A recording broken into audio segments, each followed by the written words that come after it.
మహారాష్ట్రలో ముంబై, పూణే వంటి concrete jungles లాంటి నగరాలకు కొన్ని గంటల ప్రయాణంతో చేరుకోగలిగే క్షేత్రం ఇది. సహజ రమణీయ ప్రకృతి సౌందర్యాలకు నెలవుగా ఉండడమే కాకుండా ఆధ్యాత్మిక క్షేత్రమై 12 జ్యోతిర్లింగాలలో 6వ జ్యోతిర్లింగంగా పేరు పొందింది.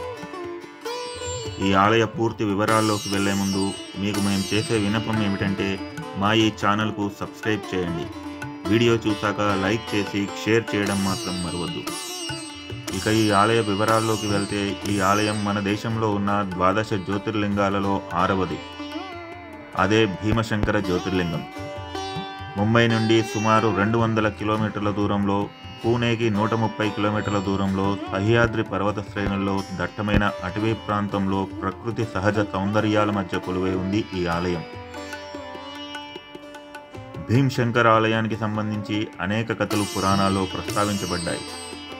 ఒక కథనం ప్రకారం ఈ ఆలయం త్రేతాయుగం నాటిది.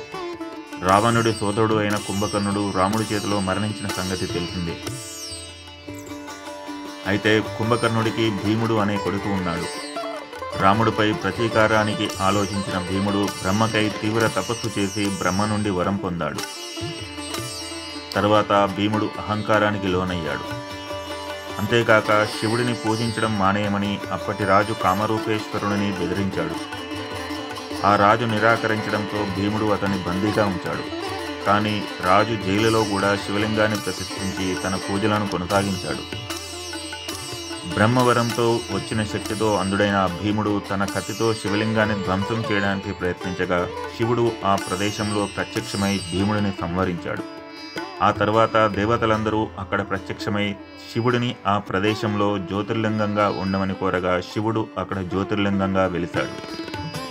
అందుకే ఇది భీమశంకర్ జ్యోతిర్లింగంగా పిలువబడింది. మరొక పురాణం ప్రకారం త్రిపురాసురుడు అనే రాక్షసుడు శివుడి నుండి అమరత్వం యొక్క వరం పొందిన తర్వాత అమాయక ప్రజలను వేధించడం ప్రారంభించాడు. రాక్షసుడిని చంపడానికి శివుడు తన భార్య అయిన పార్వతి సహాయంతో అర్ధనారీశ్వర రూపంలో వచ్చి ఆ రాక్షసుడిని చంపి భూమిపై అతడి పీడను తొలగించాడు. ఆ తర్వాత ఆ సంఘటన స్మారకార్థం ఇక్కడ శివలింగం వెలిసింది. ఈ ఆలయం సహ్యాద్రి పర్వత శ్రేణి యొక్క అంచున ఉంది. ఆలయం చుట్టూ ఉన్న అటవీ ప్రాంతం వివిధ రకాల వృక్షజాలం మరియు జంతుజాలంతో సమృద్ధిగా ఉంటుంది. ఈ దేవాలయం పురాతన శైలి వాస్తుశిల్పం మరియు ఆధునిక నాగరా శైలి యొక్క సమ్మేళనాన్ని కలిగి ఉంటుంది. దట్టమైన పచ్చదనం, ఎత్తైన పర్వతాలు మరియు భీమానది యొక్క జలాల సమ్మేళనంలో ఉన్న ఈ ఆలయాన్ని దర్శించిన వారు ఆధ్యాత్మిక పరంగానే కాకుండా ప్రకృతి పరంగా ప్రత్యేక అనుభూతిని పొందుతారు. శివుని 12 మహా జ్యోతిర్లింగాలలో భీమశంకర మందిరం శైవ మతంలో చాలా ప్రాముఖ్యత కలిగి ఉంది. కౌశిక మహాముని ఈ ఆలయంలో తపస్సు చేసినట్టు చెబుతారు. భీమశంకర్ ఆలయం వెనుక కౌశిక మహాముని పుణ్యస్నానం చేసిన మోక్షగుండ తీర్థం అనే చెరువు ఉంది. మరాఠీ తత్వవేత్త మరియు యోగి అయిన జ్ఞానేశ్వర్ కూడా భీమశంకర్ ఆలయాన్ని సందర్శించినట్లు చెబుతారు. ఈ ఆలయం సముద్ర మట్టానికి 1034 అడుగుల ఎత్తులో ఉంది మరియు ఈ ప్రాంతం చుట్టూ విస్తరించి ఉన్న అరణ్యం ఒక ప్రత్యేక అందాన్ని అందిస్తుంది. భీమశంకర్ ఆలయం ఇండో ఆర్యన్ మరియు నాగరా శైలి నిర్మాణ శైలిని మిళితం చేసి కట్టబడింది. ఈ ఆలయంలో గోడలపై అద్భుతమైన శిల్పాలు మరియు భారీ స్తంభాలు ఉన్నాయి. ప్రాచీన విశ్వకర్మ శిల్పుల శిల్పకళా నైపుణ్యానికి ఇది నిదర్శనం. ఆలయం లోపల బుద్ధ శైలిలో చెక్కబడిన అంబికా శిల్పం దీనికి నిదర్శనం.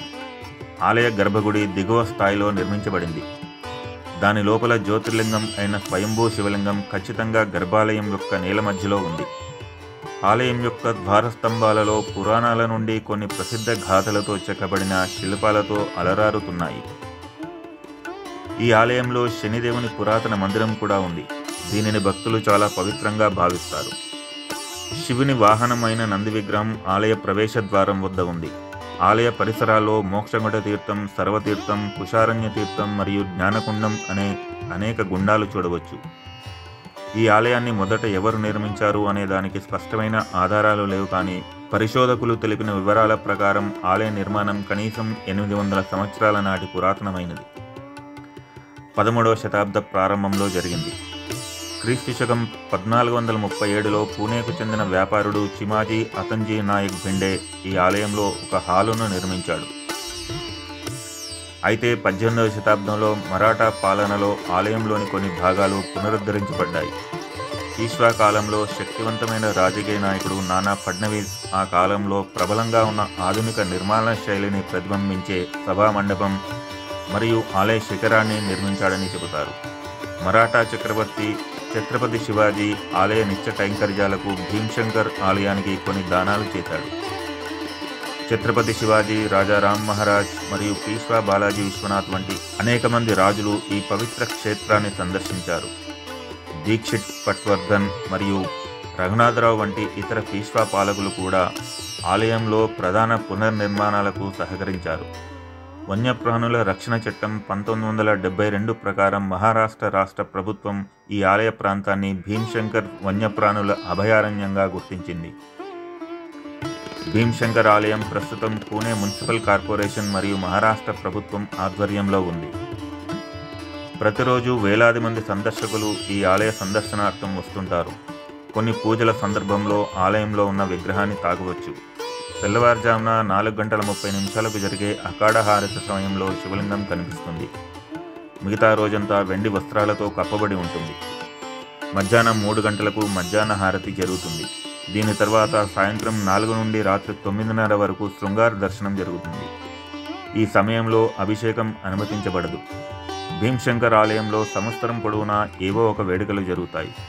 చాలామంది భక్తులు శివుడు మరియు పార్వతి స్వయంగా మానవ అవతారాలలో కనిపించి అవసరమైన వారికి సహాయం చేస్తారని నమ్ముతారు. ఒక కథనం ప్రకారం ఒక వ్యక్తి భీమ్శంకర్లో శివుని దర్శనం కోసం ట్రెక్కింగ్ చేస్తూ అడవిలో తప్పిపోయాడు. గంటల తరబడి ప్రయత్నించిన దట్టమైన అటవీ ప్రాంతం నుంచి బయటకు వెళ్లే మార్గం కనిపించలేదు. తనకు సహాయం చేయమని ఆ పరమశివుడిని ప్రార్థించడం ప్రారంభించాడు. కొంత సమయం తర్వాత ఒక రైతు మరియు అతని భార్య కనిపించి అతనికి అడవిలో ఆహారం మరియు వసతి కల్పించి ఆలయానికి దారి చూపించారు. కానీ భక్తుడు తిరిగి వస్తుండగా వెతకగా ఎవరూ కనిపించలేదట. భీమానది భీమ్శంకర్ వద్ద ఉన్న శివలింగం నుండి ఉద్భవించిందని చెప్పబడినప్పటికీ ఆలయం నుండి 4-5 కిలోమీటర్ల దూరంలో ఉన్న అడవిలో తూర్పున ఈ నది ఉంటుంది. ఈ ప్రదేశాన్ని గుప్త భీమ్శంకర్ అని పిలుస్తారు. ఆలయం ఎడమ వైపు నుండి ప్రదక్షిణ చేస్తున్నప్పుడు ఈ ప్రదేశానికి వెళ్ళడానికి ఒక ఇరుకైన దారి మనకు కనిపిస్తుంది. భీమ్శంకర్కి సమీప విమానాశ్రయం పూణే విమానాశ్రయం.